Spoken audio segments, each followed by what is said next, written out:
Citation 111. Boys used in film for national sale. Chicago Tribune, May 15, 1977. Another action climaxing a 3-month investigation into child pornography and prostitution, police took into custody a 14-year-old boy who they said took part in the pornographic movie and arrested his 26-year-old foster father on charges of having sex with him. He identified the film producers as David J. Berta, 32, of 3710 North Pine Grove Avenue, and John Bell, 19, of 506 North Clark Street. They were charged with taking indecent liberties with the child. Police said Bell participated in the movie with the two 14-year-olds, and Berta had sex with one of the boys on another occasion.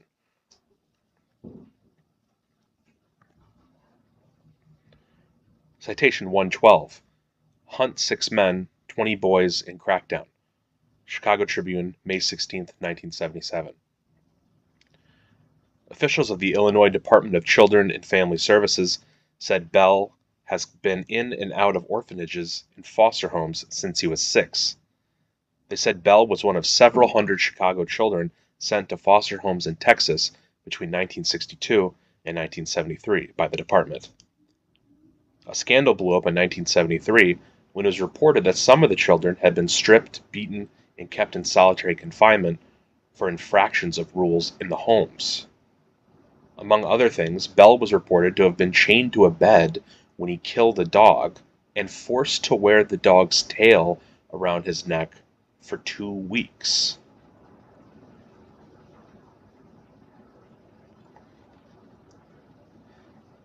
Citation 113. Again, boys used in film for national sale. Chicago Tribune, May 15, 1977.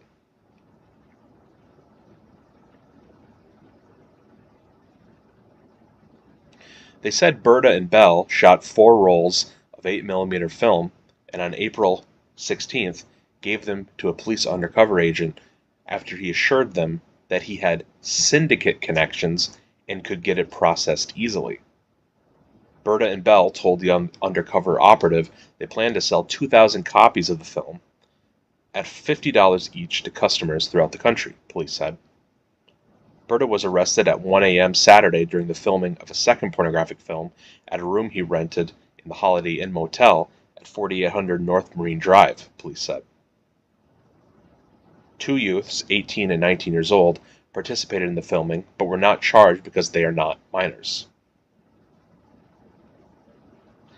Bell was arrested Saturday night in the area of LaSalle and Illinois streets. Police said he worked as a go-go dancer at a nightclub. In a statement to police after his arrest, Bell said he had previously participated in 2 pornographic films in New York when he was 15 and was paid $375 for each film. He also said that at age 15 he posed for 118 pictures for a group of pornographers in Chicago and was paid $3,400, police said. They arrested the 14-year-old boy and his foster father, identified as David Welch, 26, of 2616 North Clark Street, occurred Friday night. Police said the boy told them he had engaged in sex acts with Welch on 3 occasions. Welch, who police said denied having sex with the boy, was charged with taking indecent liberties with a child.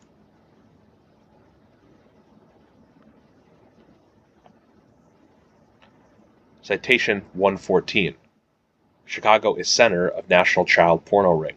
Chicago Tribune, May 16th, 1977. Apologies if this is a little blurry. Starting on the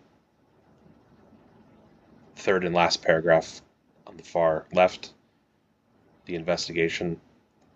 And the investigation being referred to here is the Illinois investigation into John Norman.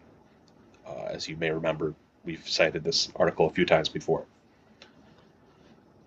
The investigation also has disclosed that a clandestine newsletter is being published in Chicago, which serves as a conduit for perverts throughout America in engaging children in pornographic modeling and prostitution, and in making contact with one another.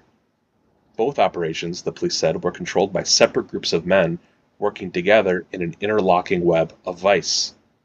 The ring trafficking in young boys goes under the name Delta Project. According to police in Chicago, Los Angeles, and Dallas, it is masterminded by 49-year-old John D. Norman, a convicted sodomist serving a 4-year sentence in the Illinois State Prison at Pontiac. His closest associate is Philip R. Paskey, 25, a convicted murderer and thief who police said is now on probation and is carrying on the project in Norman's absence. The clandestine newsletter is known as Hermes. Police said the principal figures in the publication are Eldon Gale Rusty Wake, 40, an employee of Trinity College in Lake Forest, Patrick Townsend, a Chicago man who operates a Citizens band radio information show for homosexuals and is connected with the Gay News and Events newspaper, and David Berta, who along with Townsend was involved in Norman's operation.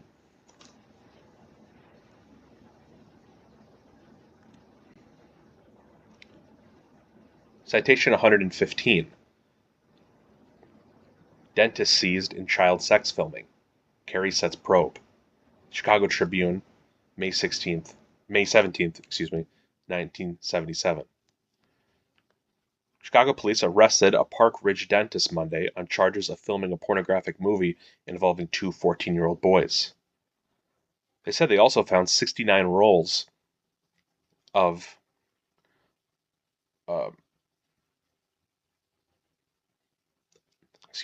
this is from left to right and then the bottom left to right. I'm going to begin this again. Chicago police arrested a Park Ridge dentist Monday on charges of filming a pornographic movie involving two 14-year-old boys. The dentist, identified as Dr. Lloyd William Lang, 42, was the fourth man arrested in a crackdown on child pornography and child prostitution begun Friday by Area 6 Youth Division officers. They said they also found 69 rolls of other film in a box, but did not immediately determine if they are pornographic. 3 50-foot reels were marked, this is the quote, John Bell, Michigan trip. Bell told police when he was arrested Saturday that he has a summer camp in Hastings, Michigan he owns with his brother.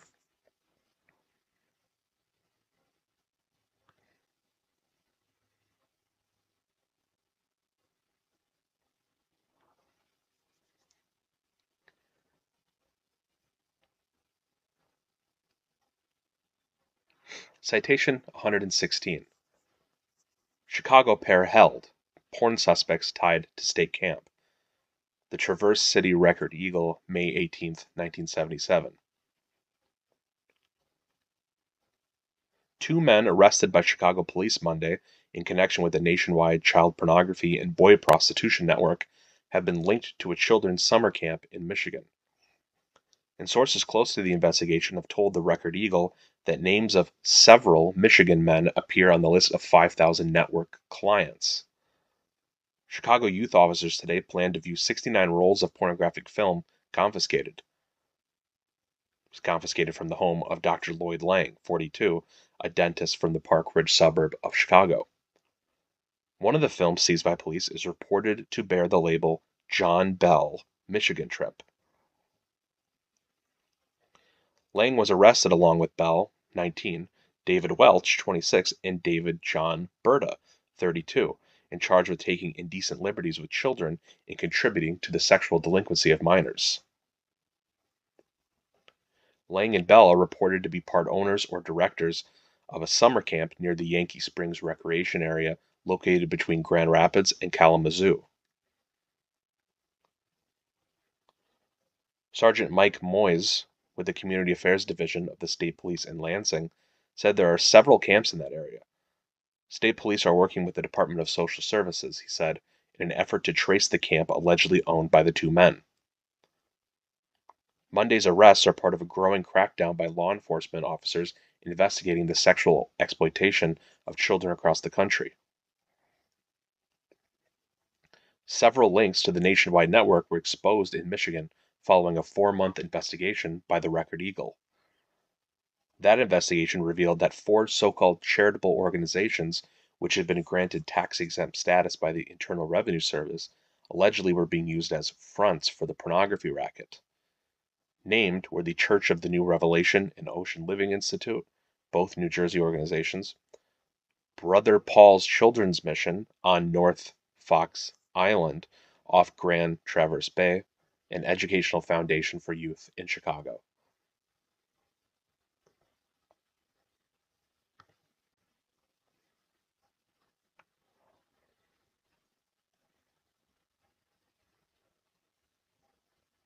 Citation 117. Ex-director of state camp arraigned on porn charges. Traverse City Record Eagle, May 20th, 1977.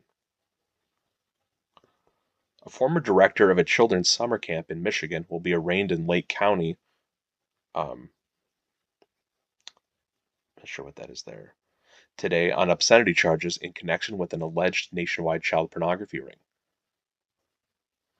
Eldon Gale Wake, 40, publisher of the explicit boy lover newsletter Hermes, surrendered himself to the Lake County State's Attorney's Office Wednesday after learning he had been named in a criminal information bill. Employment records at Trinity College, where Wake was employed in the audiovisual department, showed that he was a director of the Michigan camp during 1965 and 1966. Officials at the Lutheran College had been cooperating with authorities over the past 3 months, but fired him Monday when he was publicly linked to the pornography ring. Hermes, which is reported to sell some 5,000 copies bi-monthly, contains line drawings and photographs of nude boys, articles on boy love, and coded advertisements that enable subscribers to contact one another and to engage children in pornographic modeling and prostitution.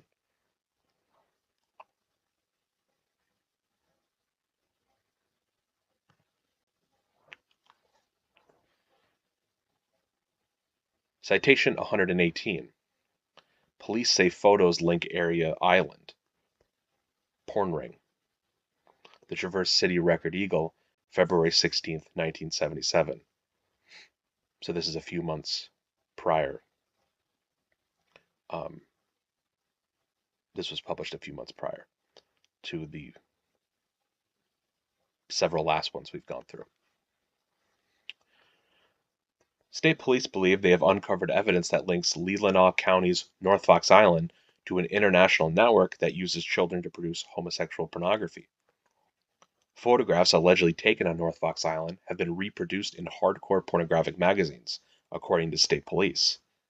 And state police say the island's owner, Francis D. Sheldon, has been named by informants as a staff writer of Better Life, an international publication which advertises itself as a monthly paper with articles, photos, poems, etc. relating to the subject of boy love. Associates of the Ann Arbor millionaire also have told state police that Sheldon is alleged to have financial interest in Hermes, another explicit homosexual magazine with worldwide distribution. Sheldon, 48, is being sought on 2 counts of criminal sexual conduct, one involving a 14-year-old Port Huron boy in that city, and one involving an 8-year-old Port Huron boy on North Fox Island. Grossman, this is Dyer Grossman, 35, is charged with 1 count of criminal sexual conduct involving a Port Huron boy. Police also allege the 2 men operated a homosexual nature camp on the island under the guise of Brother Paul's Children's Mission.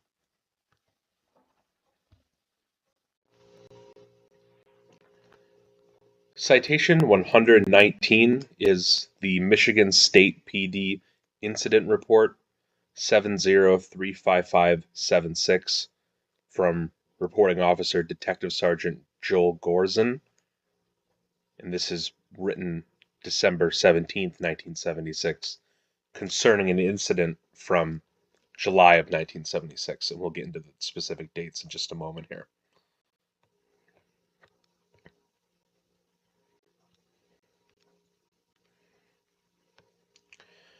The nature of the complaint is criminal sexual conduct in the 2nd degree.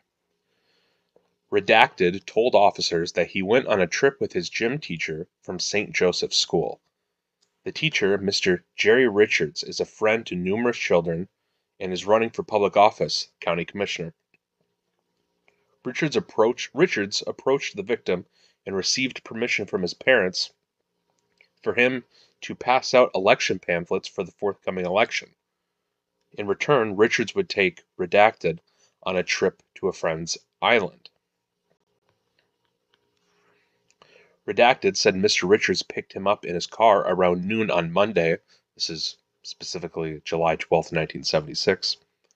He also picked up 3 other boys, Redacted and Redacted, all students at St. Joseph's School in Port Huron, Michigan. Richards then took them to the St. Clair Airport, where they were picked up by a Mr. Frank Sheldon in his 2-engine airplane. Mr. Sheldon took the group to his island, North Fox Island, where they spent that night all day Tuesday, the 13th, and then returned home on Wednesday, the 14th. As the incident continued. Redacted said that he slept in the same bed with Mr. Sheldon and wasn't allowed to sleep in other empty beds. During both nights, Sheldon would Redacted and Redacted. He then took Redacted and Redacted, Mr. Sheldon's Redacted. This would last for about 15 minutes. Redacted said that Sheldon also tried to Redacted. However, he refused to cooperate. In interviewing Redacted and others later listed in complaint 23172876, related report, it is understood that Sheldon owns one of 4 or 5 cottages on North Fox Island. When he lands his plane, there's a Jeep available for his use. He takes the boys hiking and etc. while on the island. The aircraft, an N33670, is registered to Francis D. Sheldon, Redacted, on a 1975 Piper Seneca based at Ann Arbor Municipal Airport. Suspects: Gerald D. Richards, long redacted, school teacher in Port Huron. Subject was arrested on September 10, 1976, by Detective Sergeant Gorzen. Richards pleaded guilty in circuit court and is now serving 2 to 20 years. Francis Duffield Sheldon, correct spelling of last name, at E-N. Redacted, last address redacted. Undersigned officer has obtained warrant from prosecutor Leelanau County charging criminal sexual conduct, sexual degree, in lien. Investigation. After receiving information that Sheldon was out of state, officer contacted Redacted, director of the flight service station in Traverse City. Redacted put out a nationwide message reference Sheldon's aircraft. This was on complaint 7035576, the message put out on December 23, 1976. On February 11, 1977, the officer received information that the Piper Seneca N33670 was on the ground in Prescott, Arizona. Undersigned officer talked with Detective Dean of the Yavapai County Sheriff Department. Dean stated the pilot and passenger were checked out by Deputy Bruce Pimo. The pilot was redacted. Passenger name not known. Priomo advised neither of the men matched the physical of Sheldon. Redacted stated that he bought the airplane from Sheldon 2 months ago. The above information given to Detective Sergeant Gorzen. Gorzen advised that he has obtained a federal flight warrant for Sheldon and will give this information to the FBI for further checks. So toward the end of this kind of obviously skipped forward a bit, kind of to the aftermath of all this, but this is going to circle back into what actually the details of what actually went on here. As a supplement to Citation 119, I also briefly here want to show, this is Michigan PD, the original complaint report, 23172876.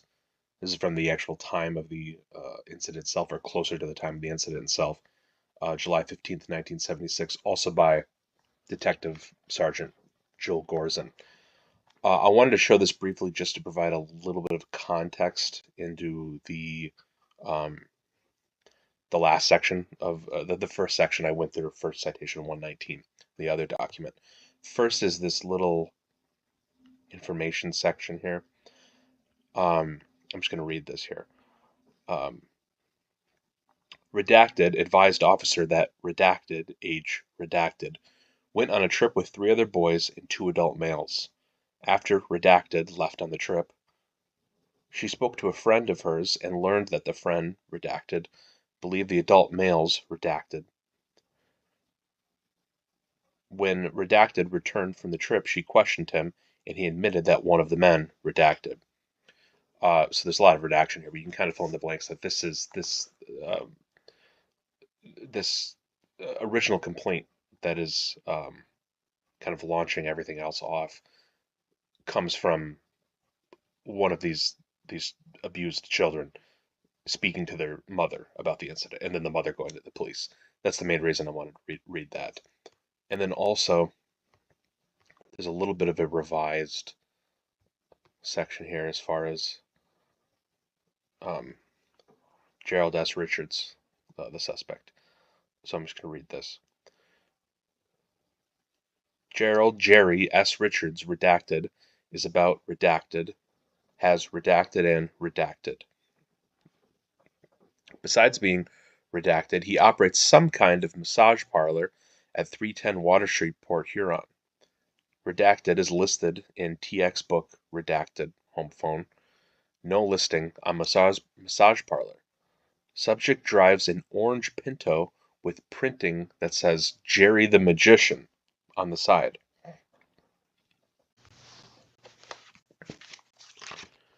Citation 120 is the Michigan PD Supplementary Complaint Report 23172876 from July 23rd, 1976 by Detective Sergeant Joel Gorzin and also Detective Everett. It's toward the bottom here.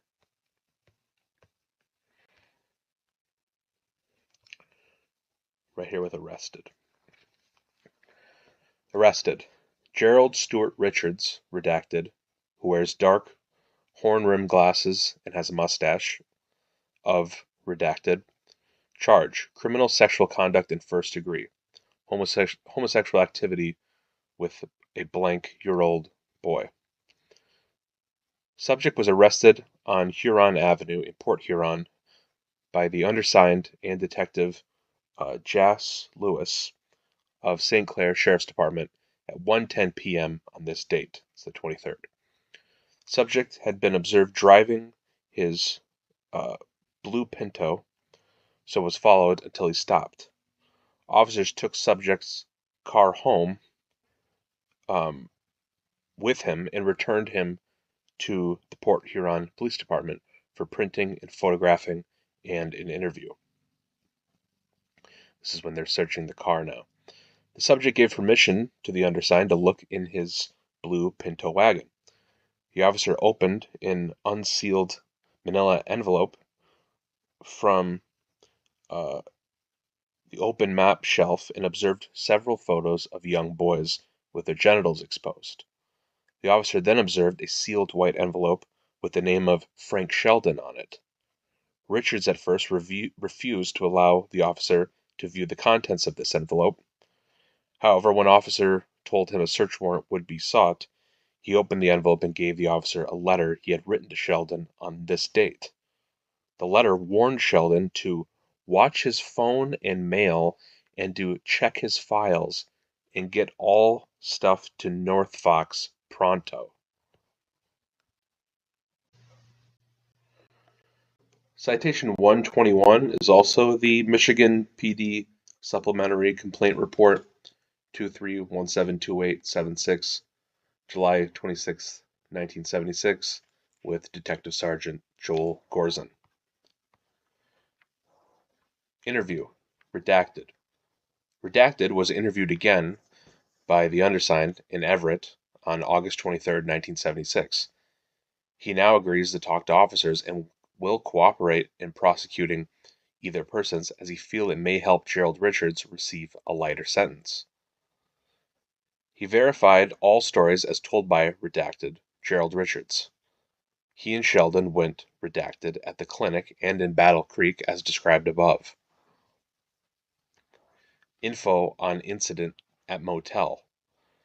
Redacted told officer he was taken to Howard Johnson's motel in Port Huron last summer by Richards and had sex with a man he recalls was named Grossman. Richards gave further info on this subject, said that Dyer Grossman is an acquaintance of his through biped activities. He came to Port Huron to help Richards draw up articles for incorporating a boys' mission camp. He stayed in a lower-level South Center room at H.J.'s around the last of July or 1st of August 1975, when the offense occurred. Grossman gave Richards 2 photos of redacted with clothes on, with motel scenes in the background. Grossman is an avid photographer with expensive equipment, or has expensive equipment. Richards gave these photos of redacted to the undersigned. They will be held with post complaint with others. Check motel. Officers checked with redacted manager, redacted, and learned that Dyer Grossman stayed in room 40 from August 1st, 75 through August 3rd.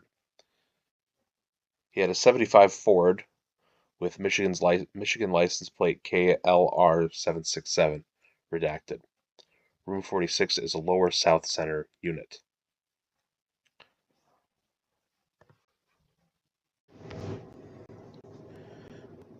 Citation 122. North Fox, one man's rare dot on the universe. The Detroit Free Press, December 28, 1975. There's a little bit of background on Sheldon here. Quickly, let's acknowledge there are plenty of interesting things about Frank Sheldon. He's a rich 47-year-old bachelor who flies his own plane, invests in the market, dabbles in oil, and studies geology. His family history is entwined with the Duffields, the Algers, and the Buells, with Rosedale Park and Grosse Pointe, with presidents and governors and merchant princes. Sheldon says he's not a millionaire, but as a private investor, he earns enough to rent an office in downtown Detroit, owns a condominium in Ann Arbor on the Huron River, a ski lodge near Aspen, Colorado, his cars, his plane, and his island. Sheldon's family goes back nearly 125 years in Detroit, to Alan Sheldon. The ancestral Sheldon came to Michigan from New York State, founded a dry goods store, thrived, and merged with Zacharias Chandler and Company.